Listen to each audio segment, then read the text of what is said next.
네, 기업 최고 경영자들의 일거수일투족을 살펴보는 CEO 풍향계 순서입니다. 회장 취임 이후 활동이 부쩍 늘어난 정의선 현대차그룹 회장과 청와대 출신으로 쿠팡에 입성한 강한승 신임 대표의 소식을 배삼진 한지일 기자가 전해드립니다. 임금 단체 협상을 벌이고 있는 자동차 노조가 올해도 파업 깃발을 올리고 있는 가운데 이 정의선 현대차그룹 회장이 노조 집행부를 직접 만났습니다.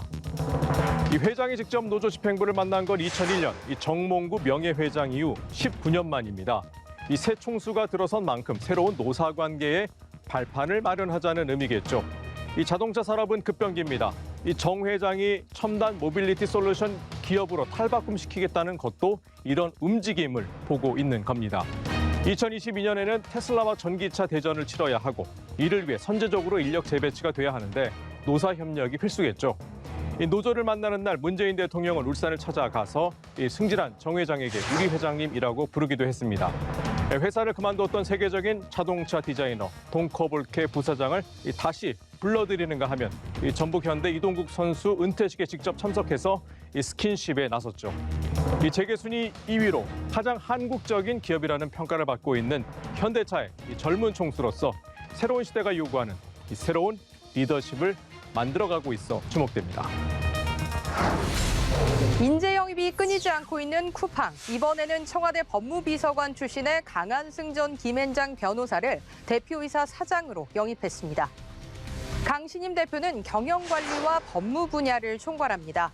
창업자인 김범석 대표를 위시해 고명주 대표는 인사총괄, 박대준 대표는 신사업 부문을 챙기는데 3인에서 4인 각자 대표 체제가 된 겁니다. 우버의 성공 신화를 쓴 투안팸을 최근 최고 기술 책임자 CTO로 영입하기도 했죠.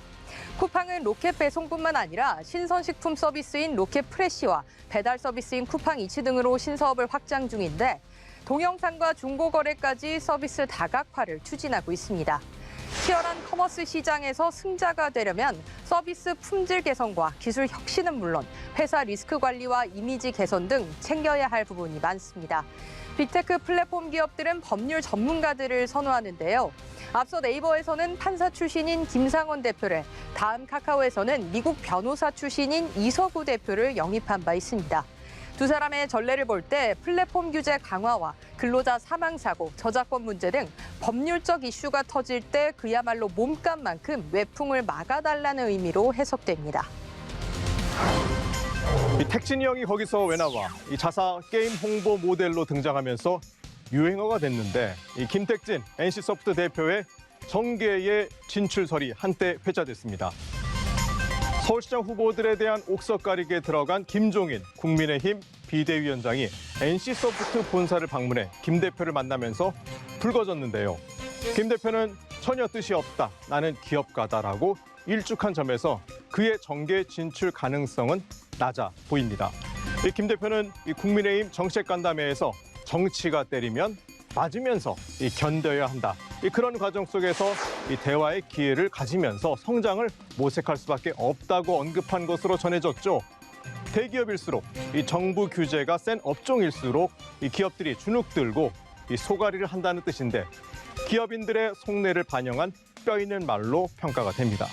김 대표, 대통령 행사의 단골 초청 인사이고 정치권이나 해외 유력 기업인 모임에 자리를 빛내주는 손님인데요. 앞으로도 쓴소리 좀 부탁해도 될까요? 재계 50대 젊은 총수 가운데 하나죠. 효성그룹의 조현준 회장이 54주년 그룹 창립 미래 비전을 내놨습니다. 승자는 문제 속으로 뛰어들고 패자는 문제의 주변을 맴돈다.